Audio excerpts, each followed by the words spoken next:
Chapter 7. The Lion and the Unicorn. The next moment, soldiers came running through the wood. At first in twos and threes, then 10 or 20 together, and at last in such crowds that they seemed to fill the whole forest. Alice got behind a tree for fear of being run over, and watched them go by. She thought that in all her life she had never seen soldiers so uncertain on their feet. They were always tripping over something or other, and whenever one went down, several more always fell over him, so that the ground was soon covered with little heaps of men. Then came the horses. Having 4 feet, these managed rather better than the foot soldiers, but even they stumbled now and then, and it seemed to be a regular rule that, whenever a horse stumbled, the rider fell off instantly. The confusion got worse every moment, and Alice was very glad to get out of the wood into an open place, where she found the White King seated on the ground, busily writing in his memorandum book. "I've sent them all," the King cried in a tone of delight on seeing Alice. "Did you happen to meet any soldiers, my dear, as you came through the wood?" "Yes, I did," said Alice. "Several thousand, I should think." 4,207. That's the exact number," the King said, referring to his book. "I couldn't send all the horses, you know, because 2 of them are wanted in the game, and I haven't sent the 2 messengers either. They're both gone to the town. Just look along the road and tell me if you can see either of them."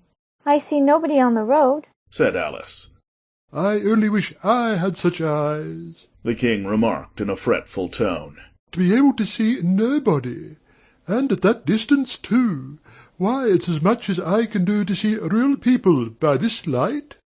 All this was lost on Alice, who was still looking intently along the road, shading her eyes with one hand. "I see somebody now," she exclaimed at last. "but he's coming very slowly, and what curious attitudes he goes into." For the messenger kept skipping up and down and wriggling like an eel as he came along, with his great hands spread out like fans on each side.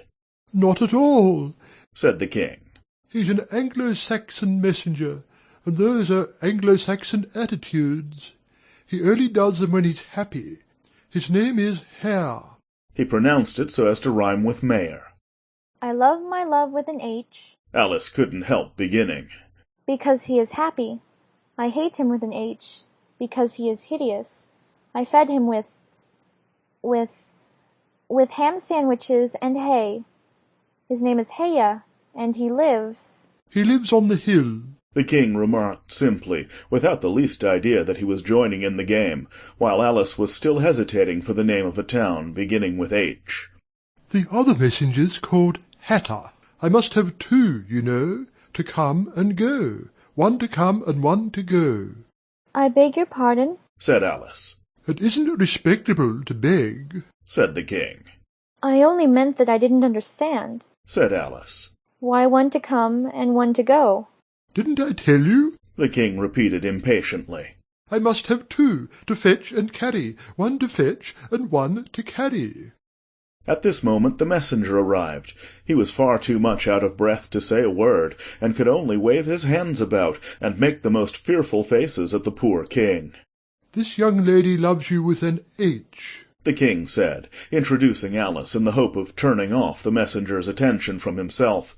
But it was no use. The Anglo-Saxon attitudes only got more extraordinary every moment, while the great eyes rolled wildly from side to side. "You alarm me," said the King. "I feel faint. Give me a ham sandwich." On which the messenger, to Alice's great amusement, opened a bag that hung round his neck, and handed a sandwich to the King, who devoured it greedily. "Another sandwich," said the King. "There's nothing but hay left now," the messenger said, peeping into the bag. "Hay, then," the King murmured in a faint whisper. Alice was glad to see that it revived him a good deal. "There's nothing like eating hay when you're faint," he remarked to her as he munched away. "I should think throwing cold water over you would be better." Alice suggested. "Or some sal volatile." "I didn't say there was nothing better," the King replied. "I said there was nothing like it." Which Alice did not venture to deny. "Who did you pass on the road?" The king went on, holding out his hand to the messenger for some more hay. Nobody, said the messenger. Quite right, said the king. This young lady saw him too, so of course nobody walks slower than you. I do my best, the messenger said in a sulky tone. I'm sure nobody walks much faster than I do. He can't do that, said the king. Or else he'd have been here first. However, now you've got your breath, you may tell us what's happened in the town. I'll whisper it, said the messenger, putting his hands to his mouth in the shape of a trumpet, and stooping so as to get close to the king's ear. Alice was sorry for this, as she wanted to hear the news too. However, instead of whispering, he simply shouted at the top of his voice. They're at it again! Do you call that a whisper? cried the poor king, jumping up and shaking himself. If you do such a thing again, I'll have you buttered. It went through and through my head like an earthquake. It would have to be a very tiny earthquake, thought Alice. Who are at it again? She ventured to ask. Why, the lion and the unicorn, of course, said the king. Fighting for the crown? Yes, to be sure, said the king. And the best of the joke is that it's my crowd all the while. Let's run and see them. And they trotted off, Alice repeating to herself as she ran the words of the old song. The lion and the unicorn were fighting for the crown. The lion beat the unicorn all round the town. Some gave them white bread, some gave them brown. Some gave them plum cake and drummed them out of town. Does the one that wins get the crown? She asked as well as she could, for the run was putting her quite out of breath. Dear me, no, said the king. What an idea! Would you be good enough, Alice panted out after running a little further, to stop a minute, just to get one's breath again? I'm good enough, the king said. Only I'm not strong enough. You see, a minute goes by so fearfully quick, you might as well try to stop a bandersnatch. Alice had no more breath for talking, so they trotted on in silence, till they came in sight of a great crowd, in the middle of which the lion and unicorn were fighting. They were in such a cloud of dust that at first Alice could not make out which was which, but she soon managed to distinguish the unicorn by his horn. They placed themselves close to where Hatta, the other messenger, was standing watching the fight, with a cup of tea in one hand and a piece of bread and butter in the other. He's only just out of prison, and he hadn't finished his tea when he was sent in, Hea whispered to Alice. And they only give them oyster shells in there. So, you see, he's very hungry and thirsty. How are you, dear child? He went on, putting his arm affectionately round Hatta's neck. Hatta looked round and nodded, and went on with his bread and butter. Were you happy in prison, dear child? said Hea. Hatta looked round once more, and this time a tear or two trickled down his cheek, but not a word would he say. Speak, can't you? Hea cried impatiently, but Hatta only munched away and drank some more tea. Speak, won't you? cried the king. How are they getting on with the fight? Hatta made a desperate effort, and swallowed a large piece of bread and butter. They're getting on very well, he said in a choking voice. Each of them has been down about 87 times. Then I suppose they'll soon bring the white bread and the brown? Alice ventured to remark. It's waiting for 'em now, said Hatta. This is a bit of it as I'm eating. There was a pause in the fight just then, and the lion and the unicorn sat down panting, while the king called out, 10 minutes allowed for refreshments. Hea and Hatta set to work at once, carrying rough trays of white and brown bread. Alice took a piece to taste, but it was very dry. I don't think they'll fight any more today, the king said to Hatta. Go and order the drums to begin. And Hatta went bounding away like a grasshopper. For a minute or two Alice stood silent, watching him. Suddenly she brightened up. Look, look! she cried, pointing eagerly. There's the White Queen running across the country. She came flying out of the wood over yonder. How fast those queens can run! There's some enemy after her, no doubt. the king said without even looking round. That wood's full of them. But aren't you going to run and help her? Alice asked, very much surprised at his taking it so quietly. No use, no use, said the king. She runs so fearfully quick, you might as well try to catch a bandersnatch. But I'll make a memorandum about her, if you like. She's a dear good creature. He repeated softly to himself as he opened his memorandum book. Do you spell creature with a double E? At this moment the unicorn sauntered by them with his hands in his pockets.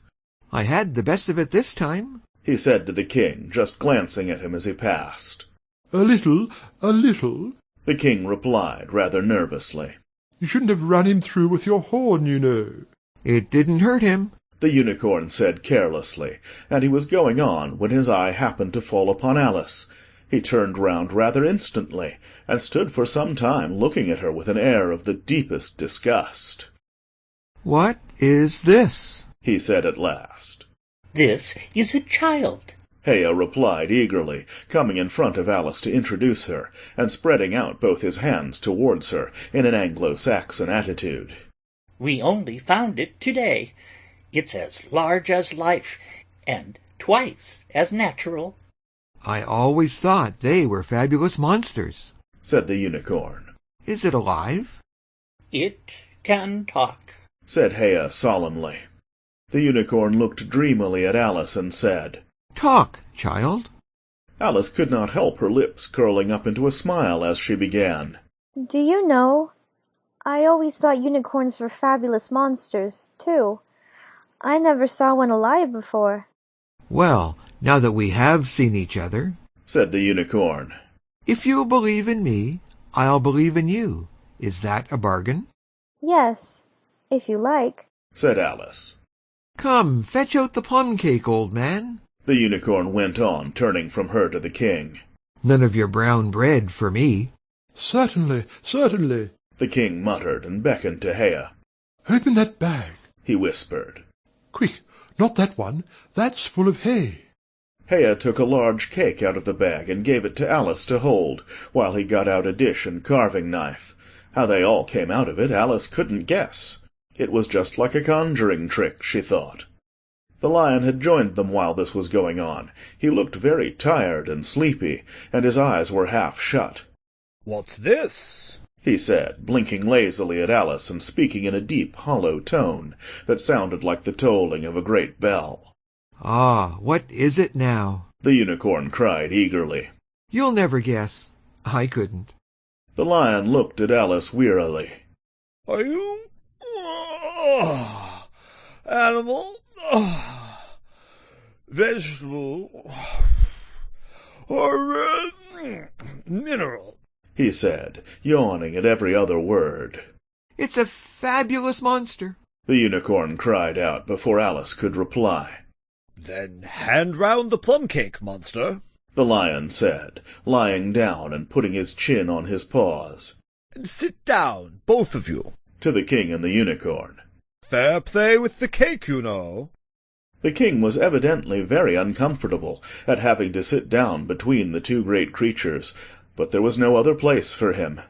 What a fight we might have for the crown, now, the unicorn said, looking slyly up at the crown, which the poor king was nearly shaking off his head, he trembled so much. I should win easy, said the lion. I'm not so sure of that, said the unicorn. Why, I beat you all round the town, you chicken, the lion replied angrily, half getting up as he spoke. Here the king interrupted to prevent the quarrel going on. He was very nervous, and his voice quite quivered. All around the town? he said. That's a good long way. Did you go by the old bridge or the market-place? You get the best view by the old bridge. I'm sure I don't know, the lion growled out as he lay down again. There was too much dust to see anything. What a time the monster is cutting up that cake! Alice had seated herself on the bank of a little brook, with the great dish on her knees, and was sawing away diligently with the knife. It's very provoking, she said in reply to the lion. She was getting quite used to being called the monster. "I've cut several slices already, but they always join on again." You don't know how to manage looking-glass cakes, the unicorn remarked. Hand it round first, and cut it afterwards. This sounded nonsense, but Alice very obediently got up and carried the dish round, and the cake divided itself into 3 pieces as she did so. Now cut it up, said the lion, as she returned to her place with the empty dish. I say, this isn't fair, cried the unicorn, as Alice sat with the knife in her hand, very much puzzled how to begin. The monster has given the lion twice as much as me. She's kept none for herself, anyhow, said the lion. Do you like plum cake, monster? But before Alice could answer him, the drums began. Where the noise came from she couldn't quite make out. The air seemed full of it, and it rang through and through her head till she felt quite deafened. She started to her feet, and sprang across the little brook in her terror, and had just time to see the lion and the unicorn rise to their feet, with angry looks at being interrupted in their feast, before she dropped to her knees and put her hands over her ears, vainly trying to shut out the dreadful uproar. "If that doesn't drum them out of town," she thought to herself, "nothing ever will."